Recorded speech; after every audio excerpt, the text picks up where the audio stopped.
inspiring life tayo ngayon, mga buhay nakaka-inspire. Ang sisuyo ko sa inyo, umahal mo talaga yung isang tao, kahit ito isang mahirap lang, mamahalin pa rin na tayo. Kasi hindi naman tayo nakadepende sa mayaman o sa pera.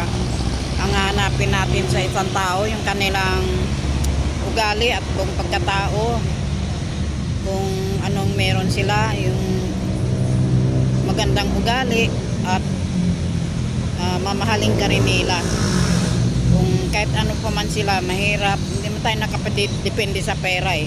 Hanapin natin yung tao na mamahalin tayo, kung sino man tayo, kung ano man tayo, at ganun din man siya, mamahalin mo rin kung ano man siya.